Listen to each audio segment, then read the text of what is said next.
Hey everybody, welcome back to the channel and more Lunar for you here today. We're going to take a look at how shooting works in the game. And there's basically two types of shooting weapons. Ones that have piercing ammunition, so like guns, essentially regular guns, and ones that have blunt damage like the shotguns, which in this, since we're in a space environment, they're kind of shooting like larger like beanbag type of shots essentially at the opponent. And so it won't actually like pierce them as far as going through the suit, but it's just there to like essentially push them, which we'll get into and how that works. But weapon stats here, the way they work. So all your gear in the game does have a mass, and that adds to your model's weight. So that can affect at different times. If you're overweight, essentially overburdened, you're going to be moving slower until you drop some of that. A lot of times you're going to be picking up, excuse me, you're going to be picking up things throughout the game, and that's where some of that extra weight could come in. Ranges, again, overall not too many super long range weapons in the game. It is played on a 2x2, so again, dealing with a large or smaller surface area in general. But the pistol here has a range of 8. The shotgun has a range of 10 as an example. Excuse me. There's a couple other things that have slightly longer ranges as well, but the two different types here, there's piercing and blunt, and that's just essentially what you're adding to the damage roll for those. So the shotgun is very potent, one of the best blunt weapons in the game.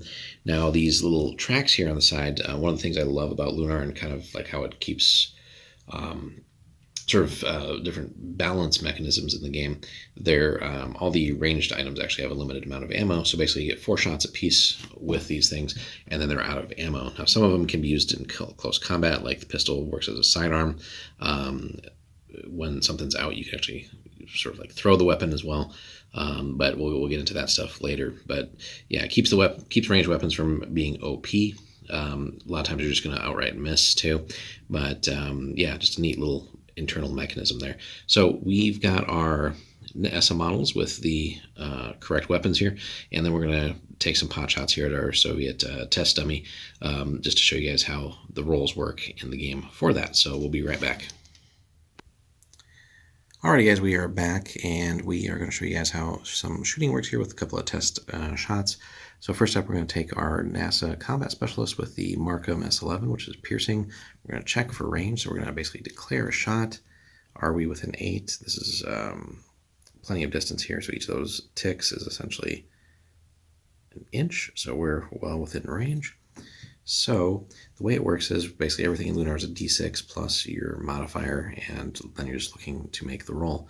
So he has a +2 on a d6. We're looking to just get 5 or better, and then we'll walk through how that works. So we're kind of skipping a couple of the steps where we already measured. There's no cover here, right? This is just a test scenario, but just to show you guys what would work. So hopefully we'll get a decent roll. So 3 plus the 2 is a 5. We're just keeping that 4 there for the ammo.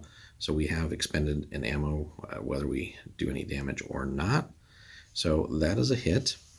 So it's competency roll plus any modifiers and training, etc. We've made that. So now we're going to resolve damage, and just to follow along here, such a simple but elegant system that they've created here. Again, it's just d6 plus a roll, or d6 roll plus your value essentially. So to resolve the damage, we're going to take d6 plus the piercing value of it, which again is pretty good. It's a +5, and we're going to roll. That's not bad. So we essentially got a 9 for that, but it's going to be d6 plus the resilience value, and the Soviets already having a base 5 is what makes them just so dang tough to take out, because really, even though I roll pretty decent on offense here, again, it's just an average roll here to potentially just ignore this. So we'll see what happens. So there you go. Soviets would, in that case, win the roll, and the target is unaffected in that sense. Now, if there was a tie, that also goes in the defender's favor, and that is where you can see if I had just rolled a 4 or better, which I certainly did, but even with a 4, I've still tied the attacking or the damage roll here from the NASA scientists, or NASA specialist rather, and again, still goes in my favor, so unscathed. But let's pretend that I had rolled poorly, and I rolled, actually let's bump it up one. Let's say the NASA guy got me by 1. In Lunar, resolve damage, there's a specialist die. You can still use a regular d6 with it, just kind of mapping out the different spots essentially. But even though now I've damaged him, and for every 1 that I win by, that's how many of these are rolled. So if you can get lucky and roll high and they roll low, they're going to be rolling a lot of these. But even then, there's a chance to still come out unscathed. So that can be frustrating sometimes when you're, again, trying to just push some damage through. So if we take this roll here, we'll see what happens. So that would have been a lucky one. So even though it was just 1 die, I actually would have managed to put 2 damage on the Soviet model here, and then any subsequent damage would have punctured the suit critically and started reducing their available oxygen. So good stuff there. Again, 1 damage would have probably been pretty normal too, but could have just as easily gotten a blank and again emerged unscathed. So in that previous roll too, like let's say I just rolled absolutely horribly. The NASA guy beat me by 3. I'm rolling this die 3 times. Obviously, the more of these I roll, the greater the chances of taking damage, if not just essentially being taken out of action outright. But we've played enough games of this now to see sometimes some lucky cases, 3 dice, 4 dice even, just nothing but blanks in a row and still come out unscathed. So that, like I said, can get a little frustrating at times when you're trying to push that damage in and need stuff to happen. But it is one of the fun things about the game as well. But certainly, at some point, somebody's luck is going to run out, and then the damage ticks are going to start showing up there. So that is piercing in basically a nutshell there. Again, if we wanted more follow-up shots, we could get into how that works, but that's just the basics of a shooting attack with piercing. We're going to do this one more time, but now with a blunt weapon, and illustrate one of the fun things about those types. So stay tuned. Alrighty guys, we're back and we have everything reset for you here. So we swapped out for our combat specialist here with the shotgun. Again, the 4 is just there for the ammo if we were tracking that. But again, we're just doing an example here. Distance is basically the same as before. So if we were the active player here, we're going to measure. There's no pre-measure in Lunar as well. One of the nice things there. So actions really will matter and decisions matter. We're definitely in range 10 inches for the shotgun. Now, very similar to what we just did with the piercing weapon earlier in the video, blunt resolution for the weapon damage is a little bit different. So just to keep things simple, we're going to keep the first roll. We're just going to say that, hey, we rolled, and I think we got a 3 earlier.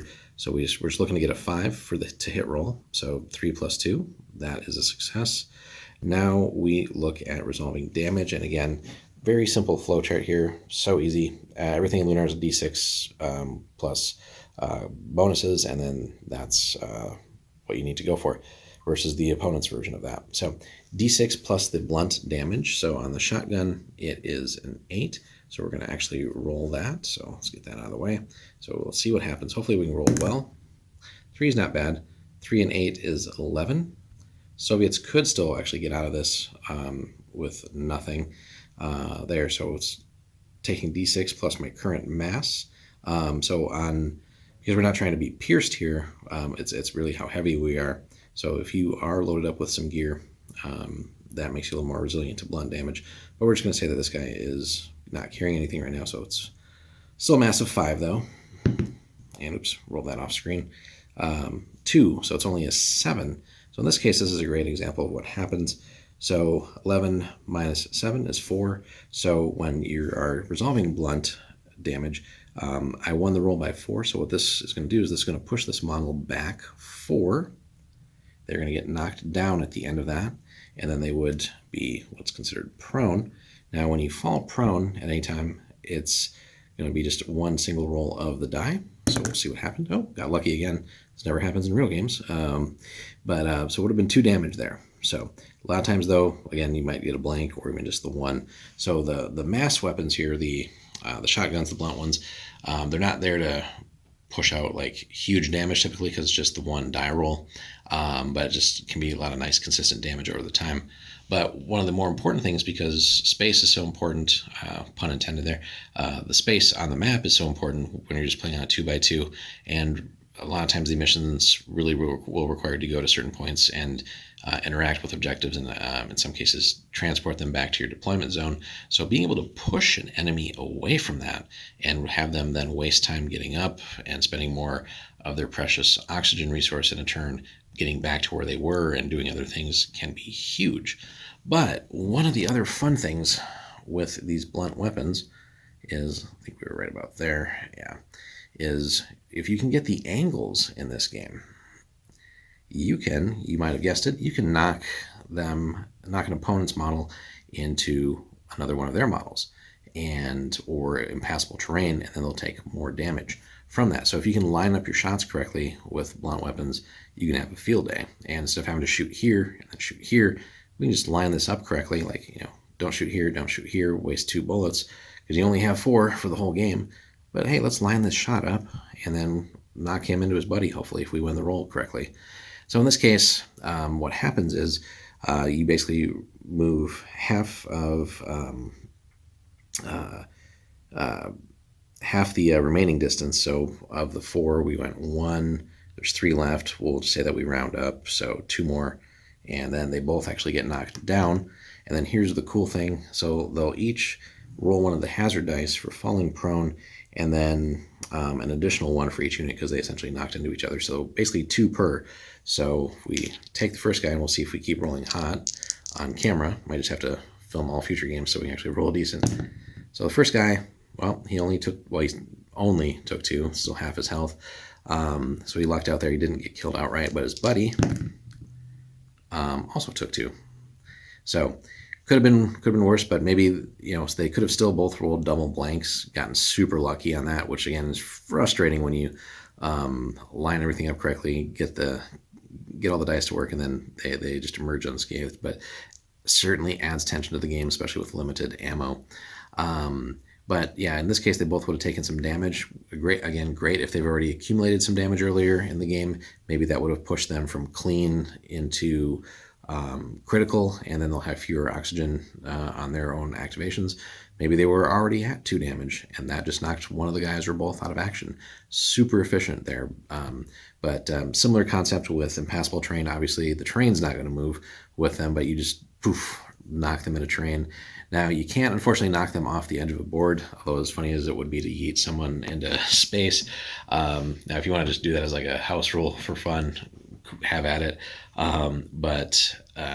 Yeah, so the edge of the map is the invisible zone there. They can't get knocked off there. But again, more importantly, if this were a real game and, like, let's say we had an objective nearby that we were looking to claim resources from, well, I just knocked them away from it. Let's say they were even initially touching it. Hey, get away from that. Boom, shotgun pushes them away. They're gonna have to spend at least an oxygen to get up, and then 1 more to get closer to the objective again, and then still use another oxygen to interact with it. Maybe they're mining, who knows what. So that can be a critical play. So the blunt weapon's not always just about the damage. It's really about positioning and making them waste their turns, essentially, just sort of retracing their steps and redoing their actions, and maybe just making them essentially waste a whole activation by having to just repeat essentially what they previously already did. So great to do these kind of shots when the opposing models haven't activated yet, because again, you're kind of then dictating their actual turn. But nonetheless, it's a great resource there. So a resource in the sense of dictating part of their turn, part of their game too. And that's just 2 models. If you got super lucky, maybe you knocked 3 of them together, who knows what, or you knocked them into each other and then they still end up against impassable terrain as well. Fun stuff. So that is how blunt damage works, guys. Hope you enjoyed this video. I was running a little long, but we kind of covered the basics of shooting there in Lunar. Now there's some other instances too where you can throw weapons, but we'll cover that in a separate video. But hope you enjoyed. Be sure to like, comment, subscribe. Check out Blacksite Studios. We'll put a link in the description, and we'll have more Lunar for you soon.